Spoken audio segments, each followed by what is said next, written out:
राम राम जी। आत्मा मंथन में आपका स्वागत है। अब हम टैरो कार्ड रीडिंग सिंह राशि की कर लेते हैं। 2020 में सिंह राशि वालों के लिए जनवरी मंथ क्या लेकर आया। जनवरी में आपने कुछ भी प्लान किया हुआ है, कुछ भी आपने कुछ सोचा है कि मैं यही करूँगा या मैंने वो करना है, तो वो हो नहीं पाएगा। ठीक है, जनवरी मंथ में आप जिस भी चीज़ के बारे में, जिस भी प्रोजेक्ट के बारे में सोच रहे हो, उसमें कुछ नहीं रखा। आपको वो प्रोजेक्ट लीव करना पड़ेगा, छोड़ना पड़ेगा। तो आप बेहतर है हट जाओ वहाँ से, और इमोशनली थोड़ा सा आप डाउन आ जाओगे। तो आपको ऐसा लगेगा कि मैं परेशान हो रहा हूँ इस चीज़ से। तो आपने परेशान नहीं होना। कई बार ऐसा होता है कि वो चीज़ हमारे लिए होती नहीं, वो सिचुएशन हमारे लिए अच्छी नहीं होती, तो आप उस सिचुएशन को छोड़कर आगे को निकल जाते हो। आगे और रास्ते बहुत होते हैं, तो आपने उस चीज़ में अपने आप को परेशान नहीं करना। तो उसके लिए आपने शंकर भगवान को जल ज़रूर चढ़ाना है। ठीक है, इतना आप कर लेना और वो आपके लिए बेटर होगा। नहीं तो आप कोई ना कोई चांदी की चीज़ पहन लें। अब फरवरी में आप किसी नए प्रोजेक्ट की तरफ या नए काम की तरफ बड़ी फुर्ती से बढ़ेंगे, और वो फुर्ती आपके लिए भी अच्छी है। ठीक है, जब आप एकदम तैयार हैं उस काम को करने के लिए और आपको पूरी एनर्जी से आपके स्टार्स वहाँ तक लेके जा रहे हैं कि आप जिस चीज़ के बारे में जनवरी में सोच रहे थे वो नहीं हुआ, तो चलिए हम कहीं और चलते हैं, तो वो आपके स्टार्स आपको उस तरफ धकेल के लेके जा रहे हैं। तो आप बिल्कुल तैयार रहो और बिल्कुल रेडी रहो फरवरी के अंदर किसी नए काम को शुरू करने के लिए या नई चीज़ को शुरू करने के लिए। फुल एनर्जी से उस काम के अंदर डट जाना। अब हम बात करते हैं मार्च की।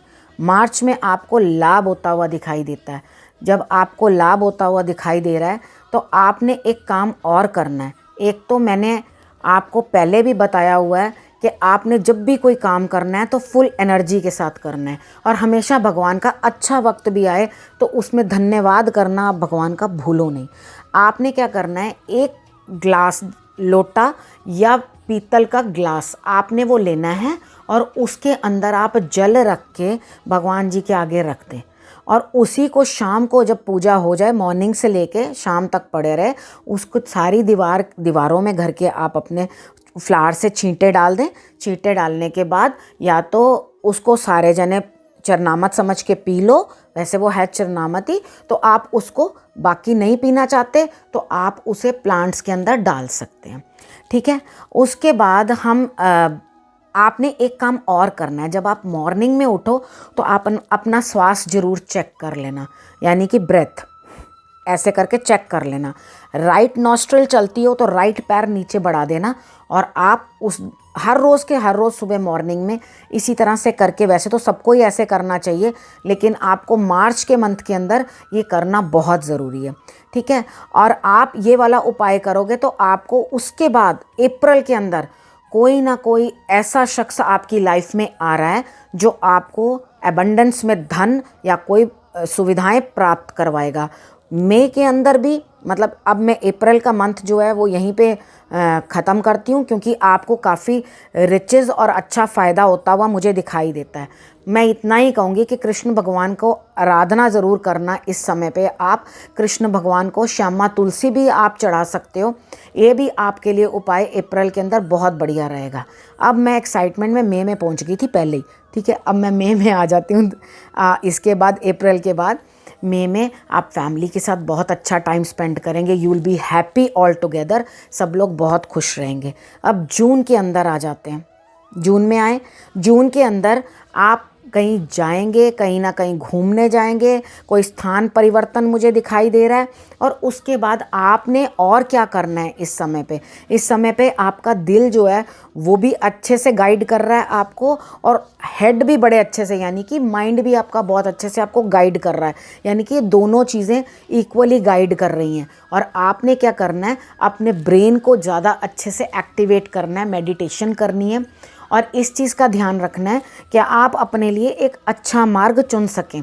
एक्चुअली एक अच्छा मार्ग आ रहा है, और आपने उपाय के तौर पे और क्या करना है, आपने अपने पैरों को पानी में डिप करना, उसमें एप्सम सॉल्ट थोड़ा सा डाल लेना और जिसके साथ आप पैर डिप करके उसमें थोड़ी देर के लिए बैठना, जो आपकी बॉडी और माइंड को और आपके हार्ट को अच्छे से एक्टिवेट करेगा और आपको समझ भी देगा कि आपको क्या करना है इस मंथ के अंदर। अब हम बात कर लेते हैं जुलाई की। अब इतना टाइम पीरियड आपका सही से निकल गया, जुलाई में आके थोड़ा सा अटकाव आ जाता है। मे बी कुछ भी परेशानी या कुछ भी दिक्कत ऐसी आ सकती है जिसके अंदर आपको रात की नींद उड़ जाएगी, आपको रात को नींद नहीं आएगी, आप रेस्टलेस हो जाओगे।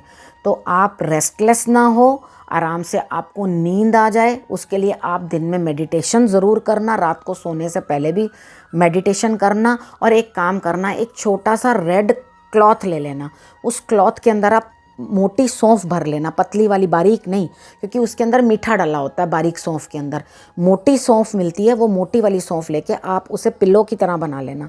उसे बना के आप जिधर सो रहे हैं पहले चेक करना कि आप सही डायरेक्शन में सो रहे हो। सर जो है आपका ईस्ट या साउथ की तरफ ही होना चाहिए। उसके बाद अपने सिराने, आपने सिराने मतलब जिधर आप पिल्लो रख के सोते हो, ठीक है, उधर आपने सिराने के नीचे सौंफ रख लेनी है। उस सौंफ के साथ आप सोओगे तो आपको नींद भी आएगी। और ये चीज़ सोचना कि मेरे को परेशान नहीं होना किसी भी चीज़ के लिए, रात को मैं जाग जाग के अपने आप को क्यों परेशान करना, जो होना है, जो परमात्मा ने लिखा है वही तो होना है। कोई हमें सिर्फ इतना ही गाइड करके बता सकता है कि ऐसा होने वाला है, आप थोड़ा ध्यान रख लो। ये डराने का वो काम नहीं है, सिर्फ आपको मैं क्या नहीं करना चाहिए, आपको क्या केयर टेक करनी है, सिर्फ उतना ही बताती हूँ और साथ ही उतना उपाय। अब हम अगस्त में आ जाते हैं, ठीक है। अगस्त के अंदर क्या है कि आप खुद अच्छी तरह से बॉसी बन जाओगे, अपने हाथ में कंट्रोल ले लोगे और अपने आप से ये कंट्रोल लेकर सारे काम करने की आप कोशिश भी करोगे। अब इस दौरान आपने करना क्या है, एक तो बहुत अच्छी बात है अगर आपने ये कंट्रोल अपने हाथ में लिया है, क्योंकि एक्चुअली कार्ड यही कह रहा है कि कंट्रोल आप अपने हाथ में लो और अपने हिसाब से चलो। ये अपने आप में बहुत बड़ा उपाय है। अब आपने और क्या करना है, आपने डॉग्स की सेवा करनी है और आपने किसी ना किसी प्लांट में, चाहे एक ही, बहुत प्लांट लवर नहीं हो या कुछ नहीं, तो एक प्लांट के अंदर आपने पानी अपने हाथ से ज़रूर डालना है, जिसके साथ कि आपको उसकी एनर्जी भी मिल सके, ठीक है। अब सितंबर के अंदर जो प्रेडिक्शन है वो आपको कोई ना कोई स्पिरिचुअल लेडी या आपका ध्यान अध्यात्म की तरफ ज़्यादा चला जाएगा। सितंबर मंथ के अंदर आप बहुत डेडिकेटेड हो जाओगे किसी ना किसी स्पिरिचुअल लेडी की तरफ या भगवान की तरफ, में भी कोई देवी की तरफ आप, और उनकी तरफ आपका ध्यान ज़्यादा हो जाएगा और आप अपने माइंड से एक चीज़ सोच लोगे कि भगवान जो भी करेंगे अच्छा करेंगे, और एक्चुअली वो सबसे अच्छा करेंगे। जब हम अपनी डोर उन पे छोड़ देते हैं तो वो एक्चुअली बहुत अच्छा करते हैं। तो ये कार्ड यही कहता है कि आप भगवान पे अपनी डोर छोड़ देना सितंबर में, वो अपने आप सब कुछ निपट लेंगे और बहुत ही अच्छा निपटेंगे। उसके बाद अक्टूबर के अंदर आपकी पार्टनरशिप किसी के साथ हो सकती है, यानी कि आप कोई किसी के साथ मिलके कोई काम कर सकते हो, या नहीं पार्टनरशिप होती तो आप अपने पार्टनर के साथ एक अच्छा रिलेशनशिप या अच्छी बॉन्डिंग शेयर करोगे। आप बैठोगे एक दूसरे के साथ और बैठकर अपने एक दूसरे की बातें शेयर करोगे, और ये आपके लिए बहुत ही अच्छी बात है। आप अगर नहीं अपने लिए बिजी शेड्यूल में से टाइम निकाल सकते तो कम से कम इतना टाइम ज़रूर निकाल लो कि आप एक दूसरे के साथ बैठकर कोई ना कोई ड्रिंक शेयर कर लो, चाय का प्याला ही सही या बैठ के कोई शरबत वगैरह ही सही, कुछ भी बैठकर आप एक दूसरे के साथ बैठ के शेयर करो और बातें करो। ये आपके लिए अच्छा रहेगा। और अगर आपका कोई पार्टनर है, यानी कि जो जिसके साथ आप बिजनेस कर रहे हो, काम कर रहे हो, काम का पार्टनर भी है, उसके साथ भी आपको लाभ होने के योग दिखाई देते हैं और आप उनके साथ भी बैठ के ऐसा ही सेम प्रोसीजर कर सकते हैं, ठीक है। ये उपाय हुआ। अब हम आते हैं नवंबर में। अब नवंबर में आपको अपने आप को बड़ा टाइट और फंसा हुआ महसूस करोगे, यानी कि आप सोचोगे मैंने जो भी कुछ पीछे लास्ट किया है उस सारे चीज़ के अंदर मैं बुरी तरह से फंस के रह गया, मैं परेशान हो गया हूँ। तो अपने आप को यूँ फंसा हुआ महसूस करने से पहले तो आपने एक उपाय करना है। आपने हर शनिवार वाले दिन अंधों को खाना दे देना है, ब्लाइंड को, जिनको दिखता नहीं है। या तो आप ये उपाय कर लेना, और नहीं तो आपने बेड पे लेट जाना है इवनिंग के टाइम पे। सैटरडे को करना है, आपने बेड पे लेट जाना है, हाथ अपनी बॉडी के नीचे दबा लेने हैं और आँखों के ऊपर ब्लैक कपड़ा ब्लाइंड फोल्ड करके खुद को इस तरह से फील करना है कि मैं फंस चुका हूँ, ठीक है। उसके बाद आपने अपने आप ही अपने हाथों को अपनी बॉडी के नीचे अच्छी तरह रिलैक्स होने दो। जब हमारी बॉडी का वजन पड़ता है तो वो हाथ सुन्न हो जाते हैं, तो उनको उसका सुनपन जब हटने लगे या आपको दिक्कत हो हाथ निकालने में, तो आप एक एक करके अपने हाथ निकालना, ब्लाइंड फोल्ड खोलना, उसे डस्टबिन में फेंक देना, तो आप ज़्यादा हैप्पी फील करोगे। अब दिसंबर मंथ का आपको मैं बता देती हूँ। अब दिसंबर में क्या होगा, आप अपने पैसे को कहीं ना कहीं ऐसी जगह डाल दोगे या कहीं ना कहीं ऐसा फंसा दोगे कि आपको दिक्कत आएगी। तो आप अपना पैसा जो है वो सोच समझ के जहाँ इन्वेस्ट करना है वहाँ इन्वेस्ट करना। ऐसा ना हो 1 2 का 4 होने की बजाय 1 2 का 1 ही रह जाए, ठीक है। तो आप अपने पैसे को थोड़ा सा अच्छी तरह से सोच समझ के किसी अच्छे सलाहकार से, जहाँ अगर कहीं इन्वेस्ट कर रहे हो या लगा रहे हो तो वो सोच समझ के आप इन्वेस्टमेंट करना, जिसके कारण आपको लाभ निकल के आए, नुकसान नहीं। अब इसी के साथ मैं आपको नव वर्ष बोल देती हूँ, शुभकामना आपको, बहुत बहुत अच्छा रहे आपका नया साल। और जो भी मैंने आपको बताया वो आप उपाय कर लेना, जिससे आपका साल बढ़िया निकले। नमस्कार।